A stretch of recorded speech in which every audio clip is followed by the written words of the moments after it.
A hungry stomach and an empty pocket can teach the best lessons of life.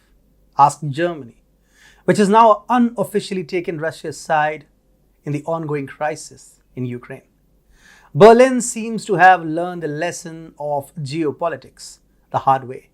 Friends are temporary, enemies are temporary, but interests, well, they are permanent. Hi, and welcome to TFI Global, the foreign affairs and geopolitical analysis arm of the TFI Media Group. I'm your host, Atul Mishra.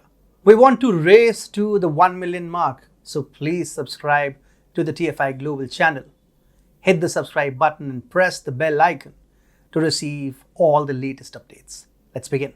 When Ukrainian President Volodymyr Zelensky appeared at the World Economic Forum this Monday, he had two big demands on his mind: more sanctions and more weapons.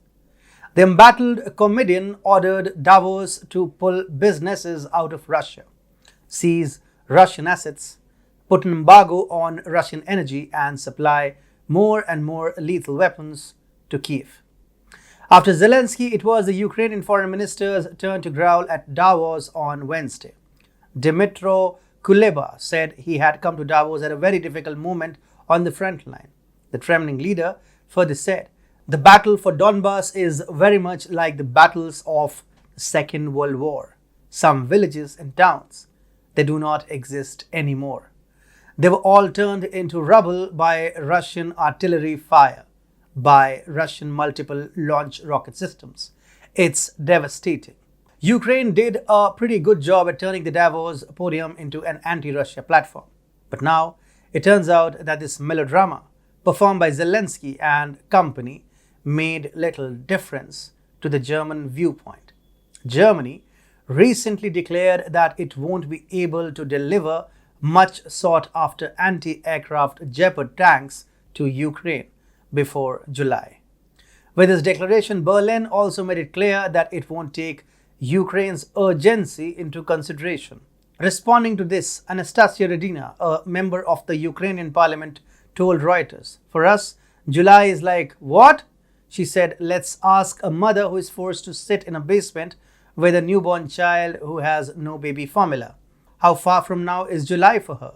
Someone from Zelensky's battle-marred regime should tell Redina that what her nation is asking for is not baby formula, but heavy artilleries and armaments whose production and transportation take billions of dollars and great resources.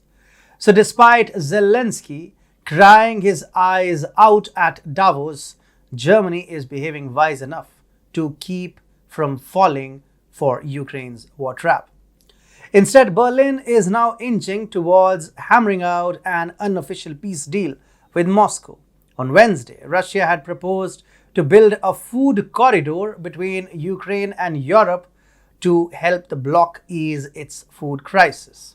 Russian Deputy Foreign Minister Andrei Rodokno on Wednesday said Russia is ready to provide a humanitarian corridor for vessels carrying food to leave Ukraine in return for lifting some sanctions. So Russia's offer is simple: lift some sanctions from our economy and get your food reserves filled up to the brim. And interestingly, Germany is now considering accepting Russia's offer. A high-ranking Berlin official told the media that the proposal was realistic.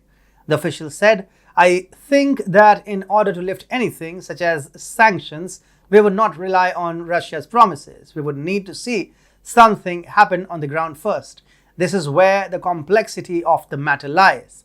Now, that's a dramatic shift in Germany's Russia policy. For Berlin, sanctions on Russia is no longer the biggest issue, but the stability of food supplies is. Along with the fuel crisis, Berlin is also staring at a burgeoning food crisis in the eye, which can only be remedied by Russian President Vladimir Putin. Currently, the EU is struggling to secure its food supplies from Ukraine due to the blockade imposed by Russia in the Black Sea. So for Germany to feed its population and keep its industries up and running, a truce with Russia is unavoidable. And that's happening now. Berlin is again patching up with Russia. although unofficially, but that's an official beginning of the end of the war in Ukraine.